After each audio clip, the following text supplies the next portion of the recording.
तो गाइज मैं हूं आयुष और आप देख रहे हैं रेसल इंडिया। स्वागत है आपका आज की इस वीडियो का। और फाइनली ये वीडियो जो कि आप लोग इंतजार कर रहे होंगे, मैं बनाने के लिए इंतजार कर रहा था, शो का हम इंतजार कर रहे थे। WrestleMania 38 night 1 from Dallas Texas AT&T stadium. 77,899 लोग अटेंडेंस में शो के लिए। What an amazing night. और मुझे पता है कि जब ये शो स्टार्ट हुआ बहुत सारे लोग सोच रहे थे, मैं रोहित के साथ लाइव था इंस्टा पे, लोग कह रहे थे कि ये क्या बोरिंग चीज चल रही है, ये क्या WWE कर रही है। लेकिन इस शो को खत्म होने के बाद this is a night to remember, क्योंकि ना ही सिर्फ हमें ऑल एलीट रेसलिंग के former executive vice president Cody Rhodes इस शो पे देखने को मिले एज द अमेरिकन नाइटमेयर, बल्कि हमें स्टोन कोल्ड स्टीव ऑस्टिन देखने को मिले, सिर्फ एक सेगमेंट में नहीं, एक मैच के अंदर, and that to a no holds barred match. As a wrestling fan 2022 में आई डोंट थिंक इससे ज्यादा मैं एक्सपेक्ट कर सकता हूं। और अभी हम सिर्फ आधे ही रास्ते पे आए हैं। Night 2 the biggest match Roman Reigns Brock Lesnar कल के लिए बाकी है। तो हम सारी वीडियो में डिस्कस करेंगे जो भी नाइट 1 के अंदर हुआ रेसलमेनिया में। गाइस आप वीडियो को लाइक कर दो और कमेंट्स में जाना है, फटाफट से मुझे बताना है your thoughts about Stone Cold Steve Austin. जैसे ही उन्होंने बोला कि I am going to fight, लोग पागल हो गए थे और उसके बाद हमें उनका मैच भी देखने को मिला।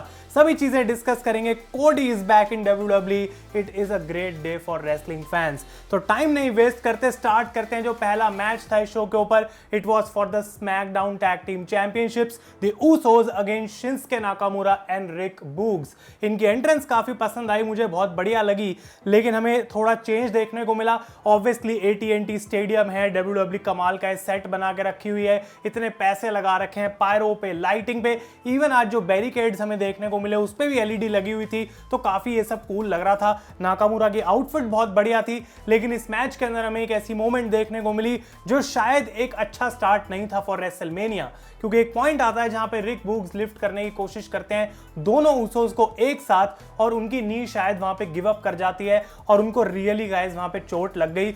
तो वो यहाँ पे मैच से बाहर हो जाते हैं और डेफिनेटली जो ओरिजिनल प्लान था WWE का इस शो के लिए, इस मैच के लिए, वो यहाँ पे हुआ नहीं। ऊसोस ने नाकामुरा को हरा दिया to retain the titles. I think कि डिसीजन तब भी वही रहा, टाइटल चेंज यहाँ पे होना नहीं था। लेकिन रिक बूग्स को एक्चुअली इंजरी हुई, उनको यहाँ पे सिक्योरिटी लेके जाती है मैच के बाद वापस बैक स्टेज। तो ये एक अच्छा पॉइंट नहीं था उनके लिए, एक नाइट टू फॉरगेट है, क्योंकि उनकी फर्स्ट रेसलमेनिया थी और इस तरीके से वो खत्म हुई। तो मुझे काफी बुरा लगा यहाँ पे रिक बूग्स के लिए, लेकिन टाइटल चेंज नहीं देखने को मिला and Usos are still the champion. अगली चीज की हम बात करते हैं, Drew McIntyre against Happy Baron Corbin, और यहाँ पे कुछ पॉइंट्स टू बी नोटेड जरूर थे। तो WWE ने कोशिश करी, कुछ ऐसी मोमेंट्स डाली यहाँ पे इस मैच के अंदर, एक डेड फ्यूड को इंटरेस्टिंग बनाने की उन्होंने कोशिश करी। तो जहां तक मेरी उम्मीद थी कि मैच बिल्कुल बोरिंग होगा, वैसा नहीं था, क्योंकि एक बड़ी मोमेंट इसके अंदर देखने को मिली। एंड ऑफ डेज एक ऐसा फिनिशर है जिससे आज तक किसी ने भी WWE में किक आउट नहीं करा, और वो स्ट्रीक आज टूट गई क्योंकि ड्रू मैकिंटायर डिड दैट। और यहाँ पे बिल्कुल गुस्से में आ गए थे, शॉक रह गए थे हैप्पी बैरन कॉर्बिन, और उसके बाद ऑब्वियसली उनको क्लेमोर किक पड़ती है and Drew McIntyre wins the match. और यहाँ पे मैच के बाद देखने को मिलता है कि ड्रू मैकिंटायर डराते हैं मैडकैप मॉस को और अपनी स्वॉर्ड लेकर रोप्स को काट देते हैं। तो ये भी पता लग गया कि ड्रू मैकिंटायर की जो स्वॉर्ड है वो रियल है, और साथ के साथ उनको रिवेंज मिल गया ओवर हैप्पी बैरन कॉर्बिन। वो अब अनडिफीटेड भी नहीं रहे हैं, और डेफिनेटली अब ड्रू मैकिंटायर कुछ और करेंगे आफ्टर रेसलमेनिया, ये बात मैं आपको कंफर्म कह सकता हूं। इसके बाद जो अगला मैच हमें देखने को मिला, the Mysterios against Logan Paul and the Miz. भाई लोगन पॉल ने जो शॉक कराया, जो सरप्राइज कराया WWE यूनिवर्स को, भाई मैं बिल्कुल यहाँ पे जो उसकी तारीफ करना चाहूंगा। इतने अच्छा वो परफॉर्म करेंगे यहाँ पे, ये बिल्कुल मुझे ऐसा लग नहीं रहा था। लास्ट ईयर बैड बनी की हम तारीफ कर रहे थे, लोगन पॉल की डबल मैं तारीफ करूंगा। लोग तो इनफैक्ट ट्विटर पे कह रहे हैं कि मिज और लोगन पॉल को टैग टीम चैंपियंस बना दो, इतनी बढ़िया रेसलिंग यहाँ पे लोगन पॉल ने करी है। 3 कमाल की सुप्लेक्सेस लगाई उन्होंने, एडी गरेरो का मजाक उड़ाया, और उसके बाद उन्होंने 5 स्टार फ्रॉग स्प्लैश भी लगाई, पूरा विवा ला राजा करके, और वो चीज डेफिनेटली उन पे बहुत सूट कर रही थी एज द हील। तो मैच की स्टोरी ऐसी थी कि डोमिनिक पे जो है यहाँ पे मिज और लोगन पॉल अटैक कर रहे हैं। इन दोनों की आउटफिट्स मुझे काफी पसंद आई, लोगन पॉल की स्पेशली। और यहाँ पे जब फाइनली रे मिस्टीरियो को टैग मिलता है, ऐसा लगता है कि मिस्टीरियोस जीत सकते हैं, लेकिन मिज जो है चुपके से एक टैग कर लेते हैं और लोगन पॉल के ऊपर डबल 619 लगती है। लेकिन एट द एंड यहाँ पे डोमिनिक को रे के ऊपर मिस फेंकते हैं और एक स्कल क्रशिंग फिनाले लगा के अपनी टीम के लिए मैच को जीत जाते हैं। एक काफी entertaining match. Logan Paul was definitely the best thing about this match, और अगर WWE चाहती है उनको आगे रखना एज ए रेसलर, मुझे उसमें कोई प्रॉब्लम नहीं है, क्योंकि वो परफॉर्म कर सकते हैं। जो उनको हीट मिल रही थी एज द हील, उन्होंने एक परफेक्शनिस्ट का काम करा है अपने टैलेंट के हिसाब से, और डेफिनेटली गाइस वो एक बहुत बढ़िया बात है। और मैच के बाद जब ये दोनों सेलिब्रेट कर रहे थे तो मिज ने अपने ट्रू कलर्स दिखा दिए और लोगन पॉल को भी एक स्कल क्रशिंग फिनाले लगा दी। तो मुझे ऐसा लग रहा है कि ये शायद एक मिज का फेस टर्न हो सकता है। क्या वो अच्छा होगा, क्या वो बुरा होगा, आई डोंट नो। या फिर ये भी हो सकता है कि ये लोगन पॉल को राइट ऑफ करने का एक पॉइंट था कि अब उनको स्कल क्रशिंग फिनाले लग गई और वो उनका एंड था eight WrestleMania. But without a doubt guys ये एक काफी अच्छा मैच था। इसके बाद स्टेफनी मैकमैन बाहर आती हैं और वो गेबल स्टीवसन को बुलाती हैं, इंट्रोड्यूस करती हैं कि ये भाई हमारा फ्यूचर स्टार होगा, इसको हमने साइन कर लिया है। तो उनको एक मोमेंट दी गई कि वो सारे 80,000 ऑलमोस्ट जो लोग हैं इनके सामने दिखा दिया जाए कि गेबल स्टीवसन है कौन, ताकि बाद में जब वो एक्चुअली टीवी पे आएगा तो लोग उसको रिकॉग्नाइज कर पाएंगे। इसके बाद गाइज हमें मैच देखने को मिलता है for the Raw women's championship, Becky Lynch versus Bianca Belair, और कमाल का मैच। आई विल डेफिनेटली से कि ये टॉप मैच था बिल्कुल। और मतलब जिस तरीके से बेकी की यहाँ पे बुकिंग करी गई, बियांका की बुकिंग करी गई, स्टोरी लाइन को उन्होंने प्ले आउट करा very well inside the match. Becky की लुक के बारे में मैं कुछ नहीं कहूंगा बिकॉज दैट वाज हॉरिबल और वो बिल्कुल मुझे पसंद नहीं आई। लेकिन उनकी एंट्रेंस होती है कार में और दूसरी तरफ बियांका के लिए एक बैंड आता है पूरा, उनकी एंट्रेंस मुझे काफी कूल लगी। लेकिन ये मैच जो है ऑलमोस्ट 90% बैक एंड फोर्थ चल रहा था। इन लोगों ने पूरी अपनी कोशिश कर ली भाई सारे मूव्स लगा के कि हम एक दूसरे को हरा पाए, बट वैसा नहीं हो पा रहा। और एंडिंग तक ऑलमोस्ट बेकी लिंच के पास वो 1% अपर हैंड था कि हाँ मैं बियांका को हरा सकती हूँ, लेकिन वो कर नहीं पा रही थी। हर चीज उन्होंने यहाँ पे ट्राई करी गाइस, और मेरे नोट्स में भी ये चीज लिखी है कि उन्होंने एक स्टील स्टेप्स के ऊपर मैन हैंडल स्लैम लगाई बियांका को, तब भी बियांका 9 काउंट पे वापस आ जाती हैं इनसाइड द रिंग। और जब वो अपनी सेकंड स्लैम के लिए जाती हैं तो यहाँ पे बियांका उसको काउंटर करती हैं और अपना KOD फिनिशर लगाती हैं, और वहां पे उन्होंने टाइटल को कैप्चर कर लिया है। तो ये प्रिडिक्टेबल जरूर था, लेकिन जिस तरीके से इस मैच के एंडिंग पे WWE पहुंची, मुझे मजा आ गया देख के। Bianca Belair is the new raw women's champion, और ओवरऑल मैच की क्वालिटी गाइस बहुत ज्यादा अच्छी थी। पॉडकास्ट जो कि बहुत जल्दी आ जाएगा इस पूरे शो की रेटिंग के ऊपर, वहां मैं आपको बताऊंगा कि इस मैच को क्या मैं एक्चुअली 5 स्टार्स भी दे सकता हूं, उसके लिए आप गाइस स्टे ट्यून्ड रहें।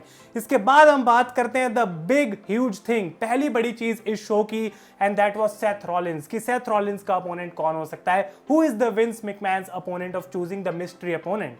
और यहाँ पे रॉलिंस बाहर आते हैं, पूरा एक कोरस में उनका कोई बैंड, एक बार फिर से कुछ बच्चे थे आई थिंक जो गा रहे थे उनका गाना, और उसके बाद रॉलिंस अपनी एक कमाल की ब्लू कलर के आउटफिट में एंट्रेंस करते हैं, जो कि रेसलमेनिया की थीम के साथ मैच भी हो रही थी।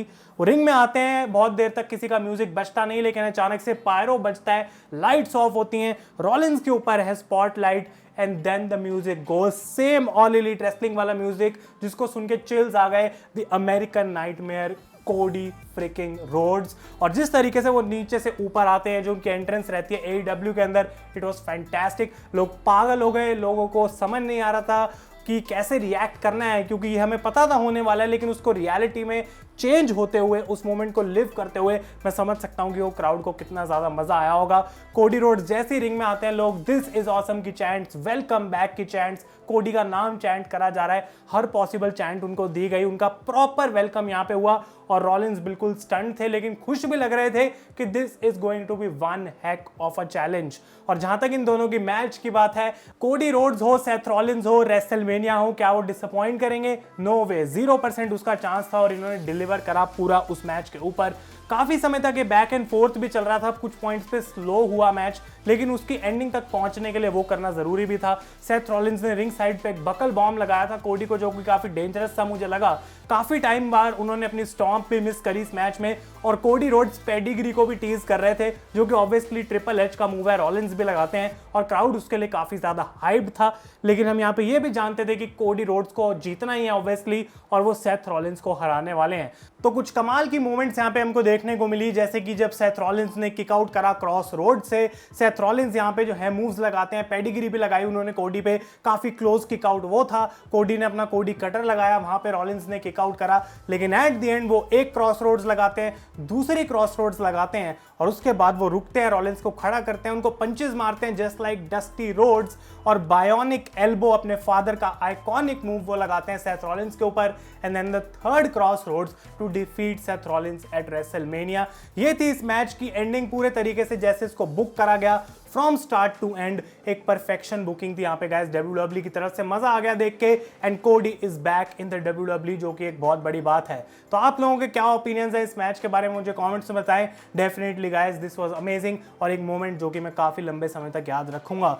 इसके बाद हमें देखने को मिलता है कि अंडरटेकर बाकी सारे हॉल ऑफ फेम के जो इंडक्टीज हैं इनके साथ आते हैं, उनको एक बार फिर से ऑनर कराया जाता है। टेकर की एंट्रेंस एक बार फिर से लाइक ऑलवेज एवरी टाइम गूज बम्प्स ये हमको देखने को मिली। इसके बाद स्मैकडाउन विमेंस चैंपियनशिप का मैच रोंडा राउजी वर्सेस शार्लेट फ्लेयर, और क्राउड जबकि इस मैच के लिए उतना ज्यादा हाइप्ड अप नहीं था क्योंकि टेकर की एंट्रेंस हुई, भाई कोडी के लिए उन्होंने चीकम चिल्ली करी। लेकिन यहाँ पे जब मैच स्टार्ट हुआ मुझे लग रहा है तो बोर कर रहे हैं, लेकिन by the and I also like this match. पूरा रियल रखा गया इस मैच को, और शार्लेट और रोंडा ने भाई एक दूसरे की पिटाई करी है बिल्कुल इस मैच में, अलग अलग तरीके से एक दूसरे को हराने की कोशिश करी है, सबमिशंस लगाने की मैच में कोशिश करी है, लेकिन दोनों में से कोई हार नहीं रहा था। ऑलमोस्ट शार्लेट फ्लेयर रोने वाली थी यहाँ पे कि भाई आखिर मैं करूं तो करूं क्या टू डिफीट रोंडा राउजी, लेकिन ऐसा लग रहा है कि मैच के एंड में जो गेम है उनके हाथों के हिसाब से प्ले हो गई, क्योंकि रोंडा धक्का मारती है शार्लेट को रिवर्स करने के लिए द फिगर 4, और वो जाके स्पीयर मार देती है सीधा रेफरी को।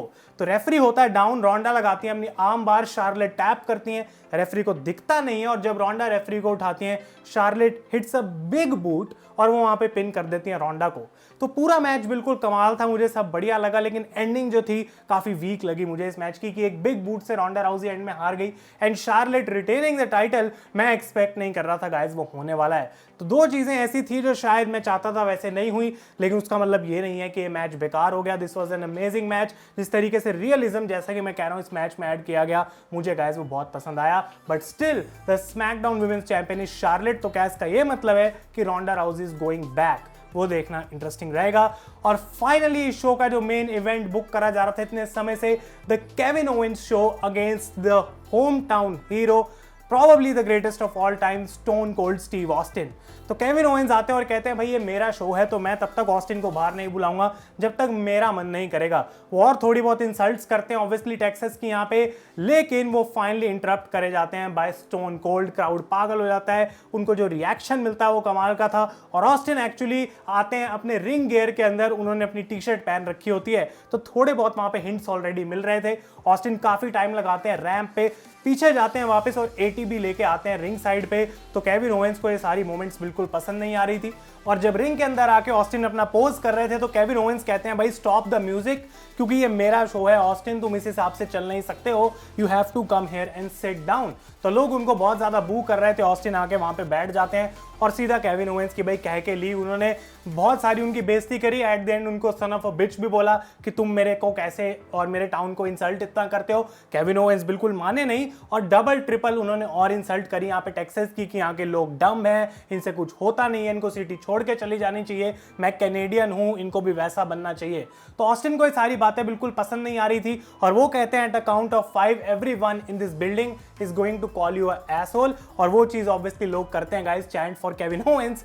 और उसके बाद ओवेंस कहते हैं कि देखो भाई ऑस्टिन एक सीक्रेट था छोटा सा जो कि मैंने तुमको बताया नहीं है, कि यहाँ पे मैंने तुम्हें एक कॉन्वर्सेशन के लिए नहीं बुलाया, I called you here for a fight, और कोई नॉर्मल फाइट नहीं, a no holds barred match. क्या तुम एक्सेप्ट करते हो? तुम्हें वैसे करना नहीं चाहिए क्योंकि तुम भी जानते हो मैं तुम्हें हरा नहीं पाऊंगा।